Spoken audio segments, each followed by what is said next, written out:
obviously we have the Death Knight tuning here, and we're going to start it off with the hero talent, Rider of the Apocalypse, which was our favorite when we first saw it. Still is. It still is, yes, but there's more favorites than one, okay?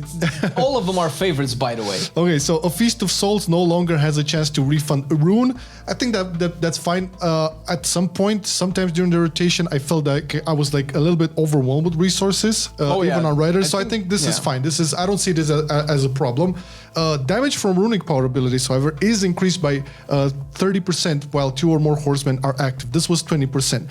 Now this is interesting because we have to get to Sand Lane as well, but I feel in terms of like performance, everybody knows Sand Lane was the thing to go for. Okay, the Rider was really cool because you finally would get movement speed and long ass undead pony, right? So these kind of, I think these are meant to like be read together. So we're gonna go through Sand Lane as well. All right. Yeah. Okay. The Sand Lane is for Unholy and Blood. So the Blood is life accumulator, deals reduced damage beyond 8 targets. This is already telling. The Blood is life accumulator, can no longer critically strike. Corrupted Blood ability of the Blood Beast deals reduced damage beyond 8 targets.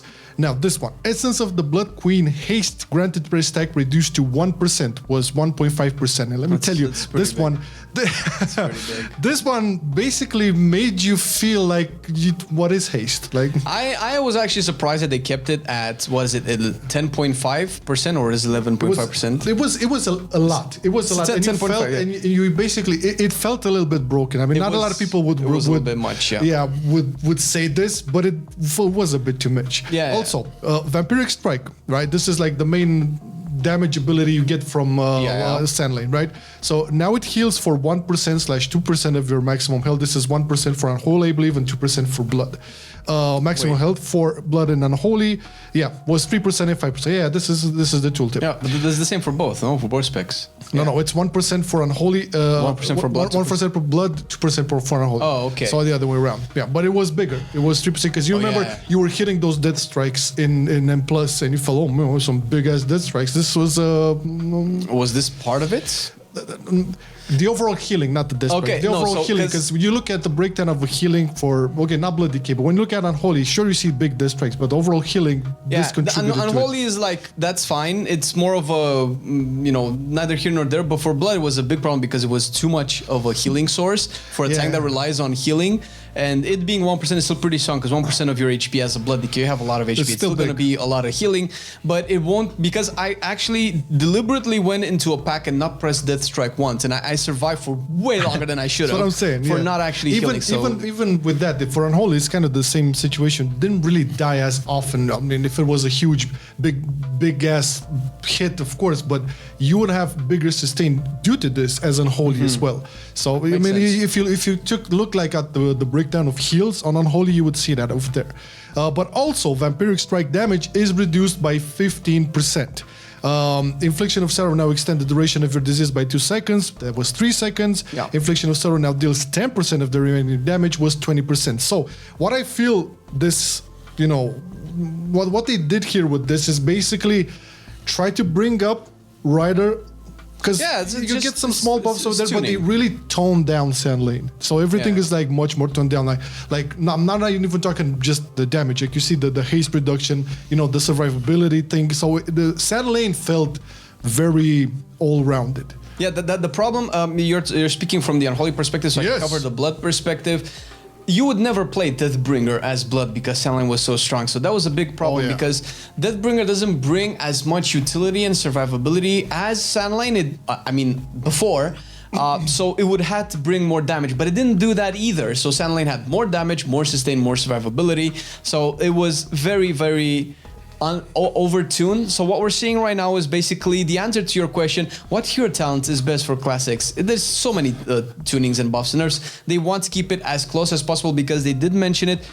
at least initially in their blog post or whatever, but they don't want the hero talents to be like clearly one is better than the other, or clearly this is the raid one and clearly this is the mythic plus one. Now, I'm not sure how accurate those tunings and designs will end up being in the end, but we know that they're looking at making sure that you can just pick what you want and not feel bad about it. Yeah, when it comes to tuning, I think it's pretty clear for most of the people, interested in this.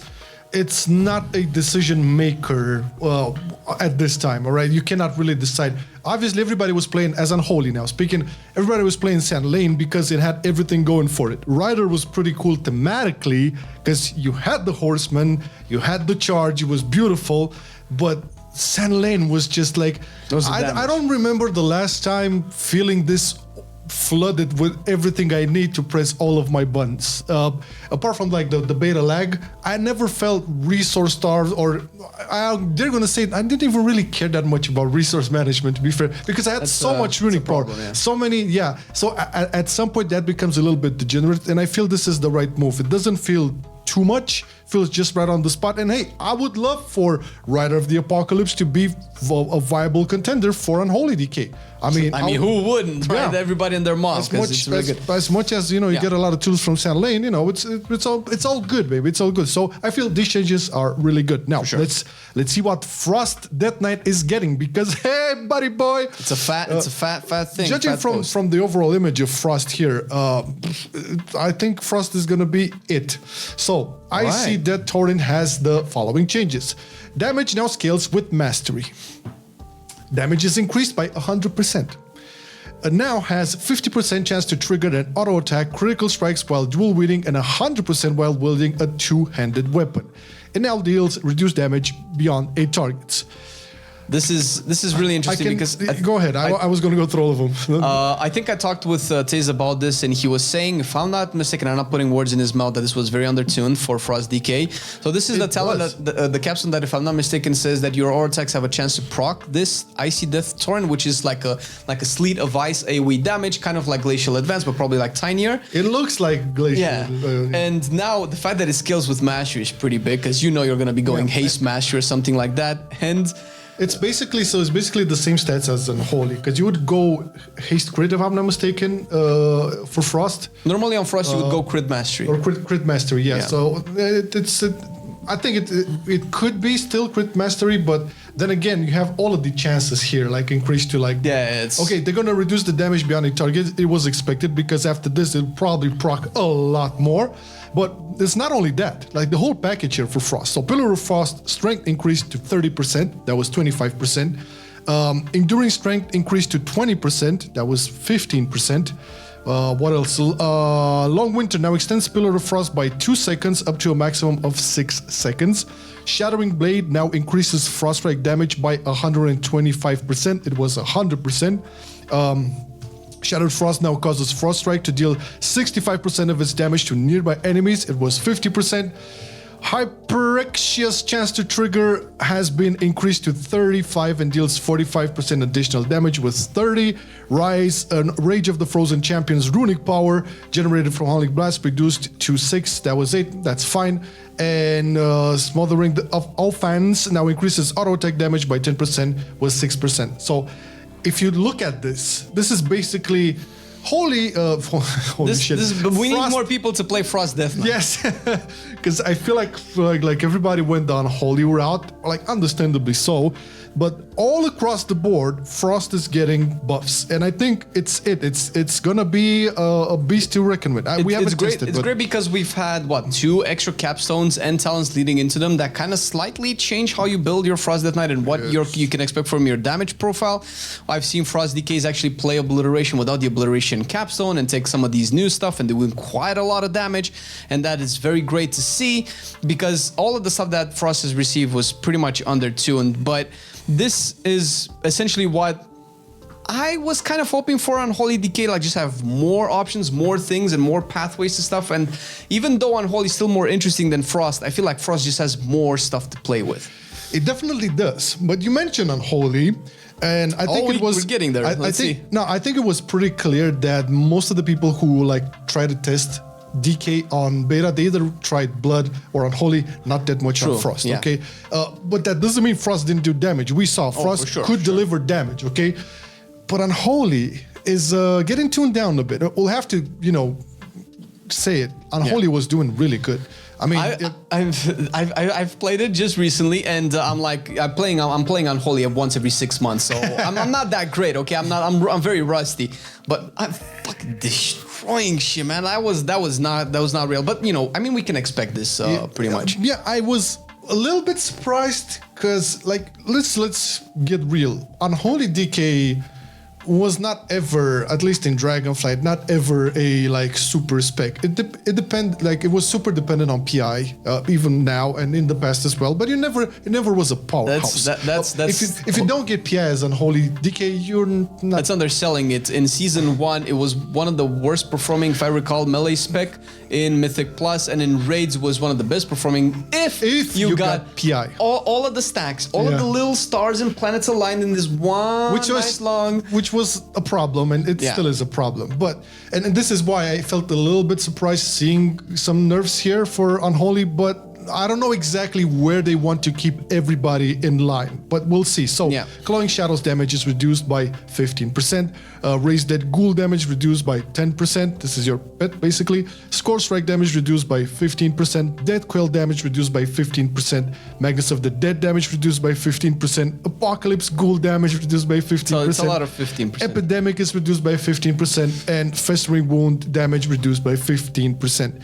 It doesn't sound like a lot, but these are basically all this is how your details looks. I do want to add something to Unholy, since I did play it last week with you guys on stream when we did Mythic Plus, and one thing that I noticed is, and it probably ties a lot to its high tuning, was that I didn't need the pack to last a long time to deal damage, and that felt great. It felt like I had way too much damage, but at the same time, it felt really nice to not have to rely on tanks keeping stuff into Death and Decay all the time, in having big, long-lasting pulls, and Fire Mage not bursting everything down.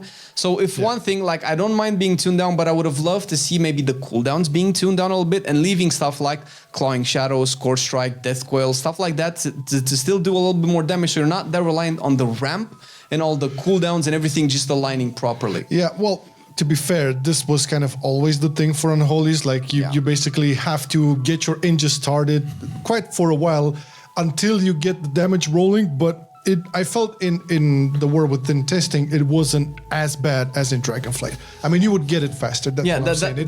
That's what I mean, For me, that was due to Sand Lane. It felt like everything was just there. It felt like, I didn't need to make more wounds. I didn't wait to generate more runic power. It was just there all the time. Yeah, I played Rider, and it felt the same. It felt like I didn't need to wait for a long time. And it felt great because this was a problem with balance rate, for instance, because funnily enough, we mained these two specs at the same time in 10.2, and we both had these issues going against at the beginning. You were Unholy before you swapped to this. Right.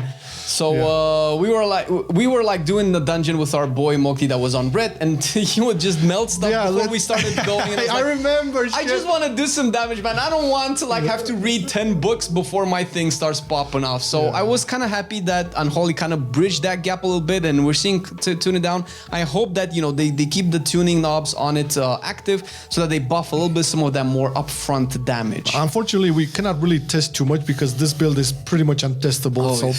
We're just gonna speculate more like Dreamcraft and such. This is on top of what we already covered last week with the buffs for Dead Knight. This is even more. And this is for you who've been asking what spec and class to play, and if Unholy is better than Frost DK. Well, listen, I don't know if you've seen any Frost DK right now. I've seen them. They're crazy. Let's get into it. So Unholy Strength, Rune of the Fallen Crusader now heals for 4% maximum. This is by the way in regards to the percentage healing and all of that. So it's not that big of a problem. An issue causing Raise Abomination to deal less damage than it should has been fixed. You've seen Unholy Dead Knights deal good towards great damage. Now more, because that had some bugs. Raise Abomination. Wait, so you're gonna do more now? Yeah. Yeah. Well, it didn't do as much as intended. Oh, okay. But this is mostly gonna be focused on Frost Dead Knight, because we're gonna talk about Deathbringer here. It impacts Blood and Frost as well, but you can see why we're focusing on Frost. So Exterminate first side damage increased by 25%. Exterminate second side damage increased by 20%. Soul Rupture now deals 30% of the damage dealt to nearby enemies. Reaper's Mark melee ability damage, not the stack debuff, increased by 88%. Wave of Souls damage increased by 15%. Now, I haven't played Frost on the beta, but I was curious, do people play Deathbringer? Yes. Well, last time I've seen a Frost DK top the meters, it was Deathbringer. Wave of Souls was a pretty big part of the damage profile. It's not like Sacred Weapon for Paladins.